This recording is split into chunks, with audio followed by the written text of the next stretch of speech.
యాదాద్రి భువనగిరి జిల్లా రాజపేట గురుకుల కళాశాలలో ర్యాగింగ్ కలకలం రేపింది. 10వ తరగతి 6 విద్యార్థులపై ఇంటర్ విద్యార్థులు విచక్షణారహితంగా దాడి చేశారు. క్రికెట్ బ్యాట్లతో దాడి చేయడంతో జూనియర్ విద్యార్థులకు తీవ్ర గాయాలయ్యాయి. బాధిత విద్యార్థుల తల్లిదండ్రులు గురుకులం వద్దకు వచ్చి ఆందోళన నిర్వహించారు. దాడి చేసిన వారిపై కఠిన చర్యలు తీసుకోవాలని డిమాండ్ చేశారు.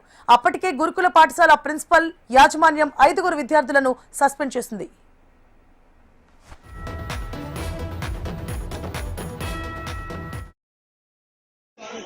వాళ్ళ రూమ్లో స్టడీ అయిపోగానే 9 o'clockకి లొల్లి అవుతుంది. దీనిలో లంచ్ పోయి చూడడానికి పోయినా పోగానే బయటకు అంటే బయటకు వచ్చినాం. తర్వాత వాళ్ళంతా నెట్టేసి వాళ్ళు నెట్టేసుకుంటే మేము అనుకున్నాం.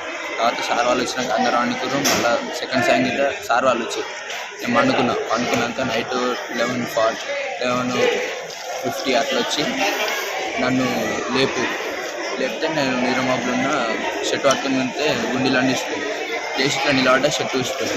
అతను కారు పట్టి గుంజి కొడుతున్నావు, నేను బెడ్ పడుతున్నాను, మొత్తం వీలు ఆడుతున్నాడు. తర్వాత 10th వాళ్ళు చాపిరు, నేను పైకి ఎక్కిన బ్యాట్లు వికెట్ వేసుకొని కొడుతున్నాను. తర్వాత కొంతమంది వచ్చారు, మా వాళ్ళు ఆపుతుంటే నాకు ఒక గ్యాప్ దొరికింది. ఆ గ్యాప్కి వెళ్ళి నేను ఎస్కేప్ అయింది. బయటకు వచ్చింటే సార్ వాళ్ళు వచ్చారు అంటే మళ్ళీ నేను స్కూల్లోకి వస్తే నన్ను వచ్చి తీసుకెళ్ళాను. సార్ వాళ్ళు